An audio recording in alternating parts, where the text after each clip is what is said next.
morning. Ayan o, buhay pa si Rochelle. Alam nyo, mga kasama, una-una pasalamatan ko si Bart kasi nakikita ko talaga yung laban niya sa bayan. Kami rin ho, galing kami ng Mindanao. Kasama nyo kami sa hirap at ginawa dahil isa lang ang pinaglalaban natin. Ang korupsyon ng blood control, ang pondo ng PhilHealth, ang pondo ng gold bar na ninakaw nila dyan sa Central Bank. Nasaan na ngayon? Wala! May dalawang tao na hindi mahuli ng mga PNP. O ito, ang sabi ni General Browner, kasama daw niya ang taong bayan. Okay, kasama mo ang taong bayan. Ngayon, Browner, sasabihin ko sa iyo, andito kami ngayon sa entablado. Kung mahuli mo ang magnanakaw sa Kongreso, sino kaya itong magnanakaw? Si Saldico at saka si Romualdez. Ngayon, kung sabihin mo sa amin, kung kasama mo ang taong bayan, edi, usasan mo na. Yan, luluhod ako sa harapan mo. Kung sabihin mo na kasama mo ang taong bayan na pinaglalaban mo ang korupsyon, lalo-lalo na ngayon sa pangyayari ngayon. Lunod tayo sa mga kalamidad. Nasaan ka na, Browner? Nasaan na ang mga kasamaan mo ng mga sundalo? Matagal mo pinaglaban sa bundok. Ang mga NPA na kalaban mo noon, ngayon andyan na ngayon sa Kongreso. Andyan ngayon sila sa Kongreso. Ang pinaglalaban nila ay kalabuso ang mga Duterte. Ngayon, pinabaliktad mo, kung wari sinasabi mo na kasama mo ang taong bayan laban sa mga korupsyon, o may tinatago kang ghost project. Ama! May tinatago kang 15 billion na ghost project. Ama! O kasama mo dahil inappoint ni Presidente Bangag ang isa sa mga kapatid mo. Ama! Di ba?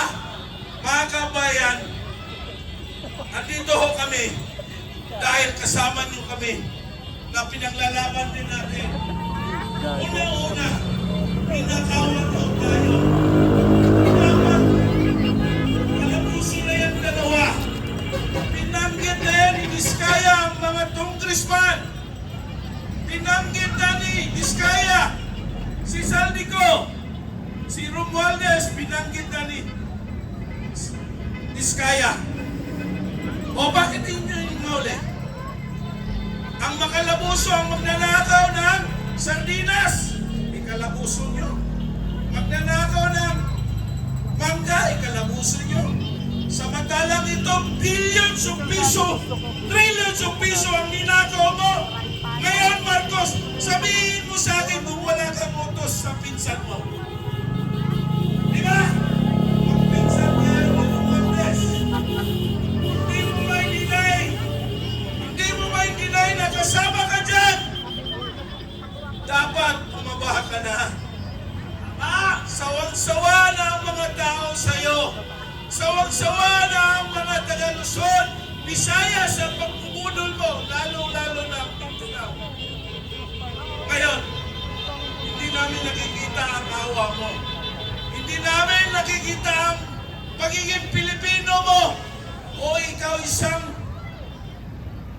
ibang bayan o isang ibang lugar na kasama sa mga crocodile.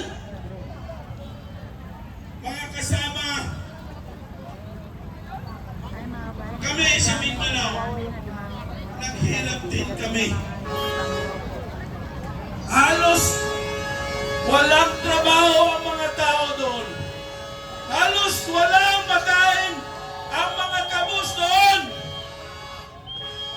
Halos walang trabaho ang mamayan doon. Dahil walang trabaho, walang budget, pati ang para sa kalusugan. Ninakaw nyo! Ninakaw nyo ang puno ng PhilHealth. Imagine, pag na-hospital kami, doon sa Mindanao, noong kasagsagan ni Duterte, siya ang presidente, halos libre ang hospitalization. Wala kami babayaran doon. Ngayon, halos mayak na yung mga tao dahil sa walang budget. Maraming namamatay na mga tao dahil wala silang may magpa-hospital man lang. Kasi ninakaw nila eh. Tingnan nyo ngayon ang nangyayari sa Blue Ribbon Committee. Hininto nila. Dahil alam na nila na mabuking na sila lahat. Pati ang CIC. Ang investigation ng CIC. Hindi nila pinuputulo. Yan ang hirap ngayon. Dahil ayaw nila ipaalam sa taong bayan ang pangyayaring korupsyon na ganap sa administrasyong Pangat na Marcos. Ano nangyari? Kaya mga kasama, hindi tayo Ha? titigil hanggang may Bakit? buhay pa tayo. Ipaglaban natin ang korupsyon, labanan natin ang korupsyon dahil alam nyo, kawawa yung mga bata natin. Kawawa yung mga anak natin. Ano yun? Ano nangyari? Dapat itimbre nyo na sa pulis. Ano ba yun? Sa pulis, sa pulis, sa pulis. Ano ba yun? Sabihin natin, Mga MPN ng gugulo.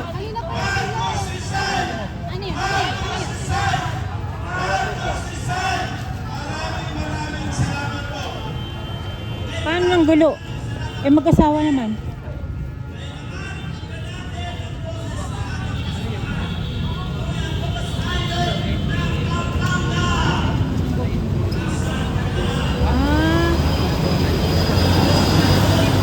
Oo, pwede yun eh, yung gulo.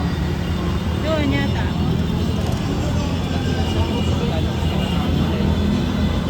Oo, guguluhin yung rally, tapos may nagugulo daw. May pay daw. Yan.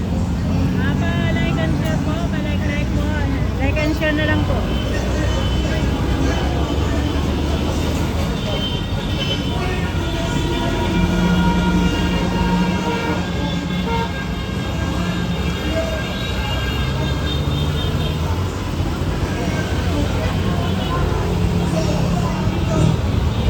Ano yun ang gugulo? Ano yan ang gugulo?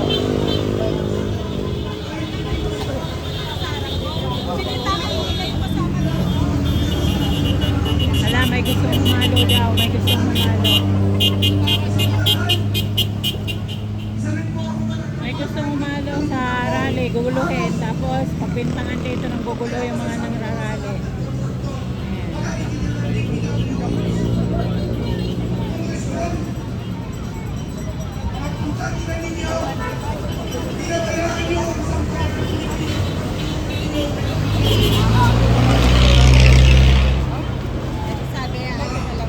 Sino yun?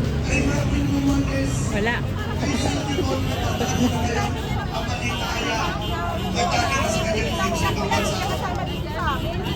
Umuwi kayo, magpakita kayo, harapin nyo ang ginawa nyo sa taong bayan.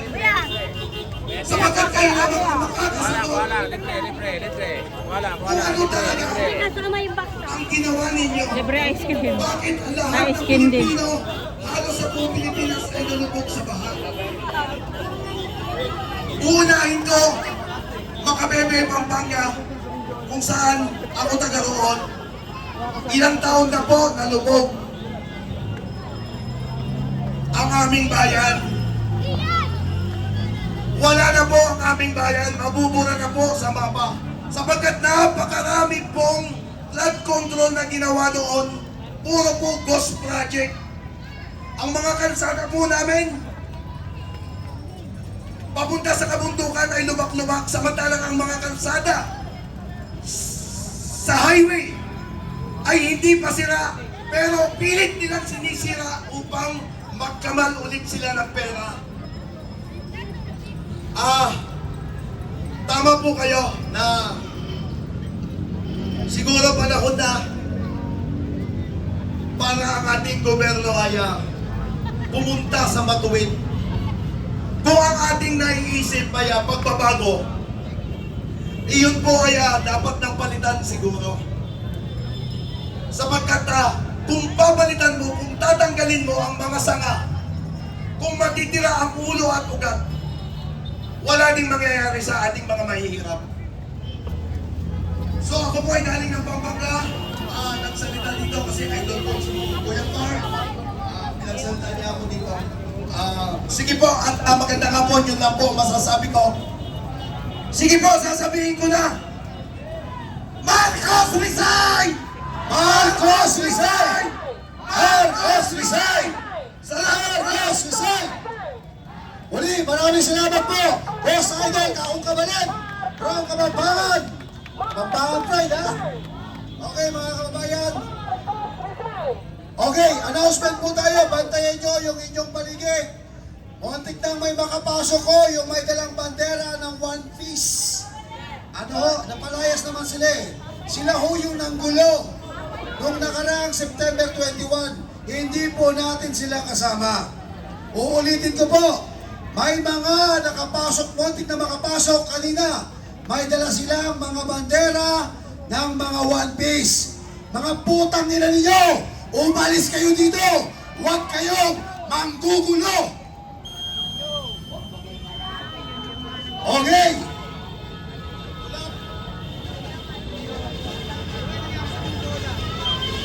Okay mga kabayan. Wala po. Hindi po si Boss Idol. Kapalit po yun. Ano, taga mga bebe ka pala boss ha? Okay. So ngayon mga kabayan, susunod pong ano na ba to? Ito, another flight from Pampanga. Mga kababayan, ladies and gentlemen, tinatawagan ko po si Remedios Montemayor.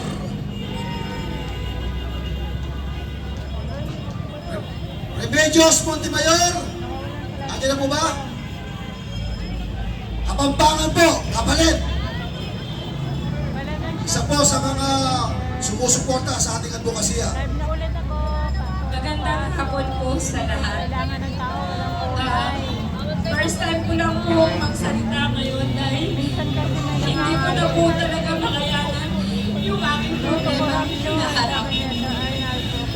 Dahil po sa flood control, ang tatay ko hinaras at tinawag ng DPWH sa taga-Pampanga.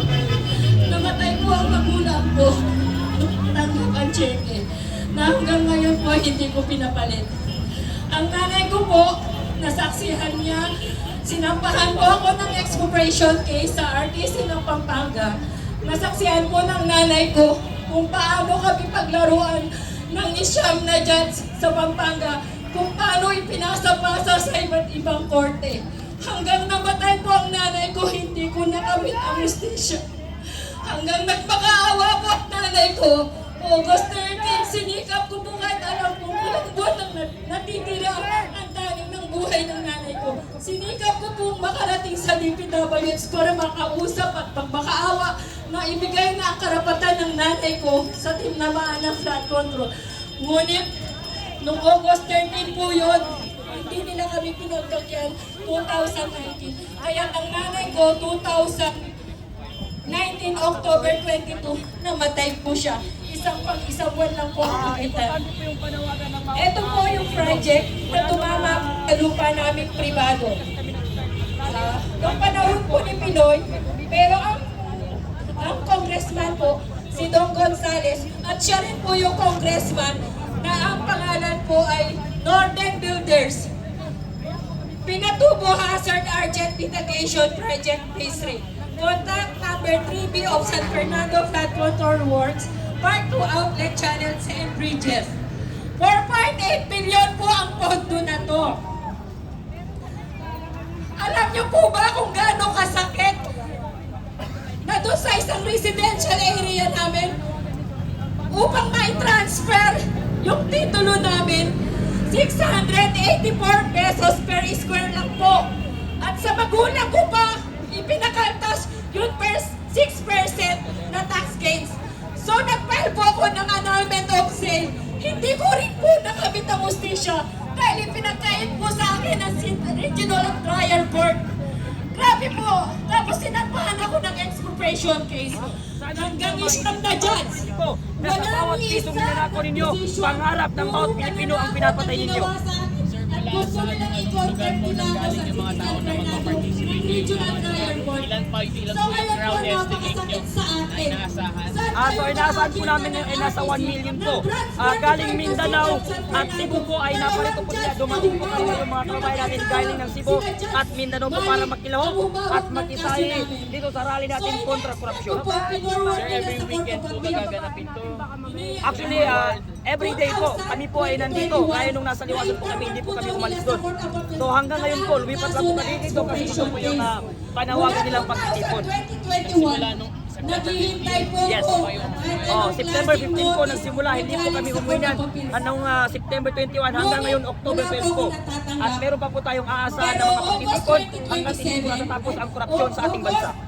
27, 2025, nakatanggap po ako ng sulat galing sa So yung pinadala po ako ng sabihan ko nung so nung Monday po, pinatawag po ako si ADC para imbestigahan dahil ayaw nila na ako po ay magsalita. Ayaw po nila na ako ay magsalita kontra korupsyon. So kaya dahil po nila ako kayang patahimikin, ako po ay pinadala ng supina.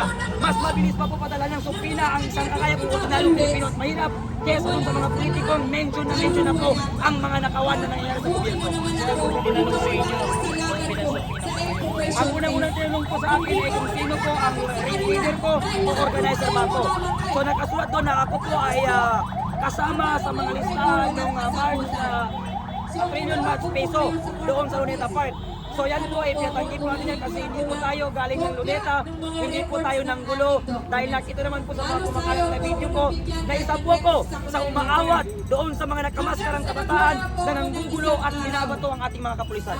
Sir, ulitin ko lang ang allegation sa inyo, bakit po kayo sinabi? Siguro, ayaw Yung pinapatawag po ko dahil parang gusto nilang patahimikin ako, ayaw nilang magsalita ako laban sa mga politikong magnanakaw na ito. Imbitahan niyo po para mas matapal pa po yung inyong crowd dito. Yung kaso namin expropriation. So ito po ang panawagan ko sa bawat mga Pilipino po na sawa na po at ayaw na po at hirap na po sa korupsyon na ito. Magkaisa po tayo, isang tabi po natin ang mga kulay natin at pamumuliti po natin at sariling interes natin. Pakinggan po muna natin ang sigaw ng bawat Pilipino. Iwan po natin, isang tabi po natin ang mga kulay ng politikong sinusuportahan natin at harapin natin ang pinakamalalang problema ng ating bansa, yun ay ang korupsyon sa ating bansa. Dito po sa Court of Thank you. Appeal, nabibili po ba ang justisya para lang po ba sa Yung bayaran? exact na crowd Ano estimate po niyo, kami hindi ka sa mga plaza mismo. mahihirap? I think mga nasa 1 million. Mga 1 million po kasi hanggang gabi po kami, hindi po kami aalis dito.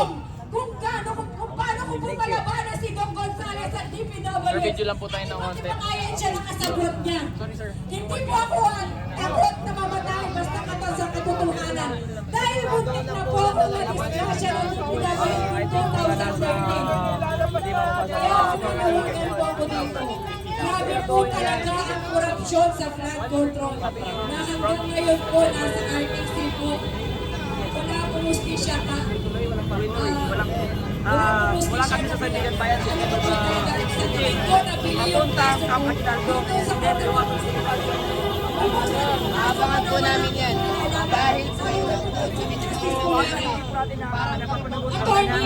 paano po umusan ng kaso po dito? Mailabas sa katotohanan ito.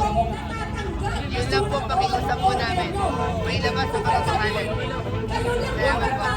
natin na makababasa na sa nagiging alam natin Ako po yung prosecutor sa mga nagawa dito sa atin. kamag-anak ko po isa yung reporter na siya Trina Sabra. Attorney Castillo, parang awa mo na, tulungan mo ako. Sabi ko po ganun sa kanya, nung pagkabis lang po ng gabi, doon ko binigay sa kanya lahat ng record ko. Sabi ko po, nakawa mo na sa pagkakaibigan mo. Makamit ko sana yung justisya dahil nakatay ko Yung ano yung katotohanan. dahil sa blood control. Kaya sana, don't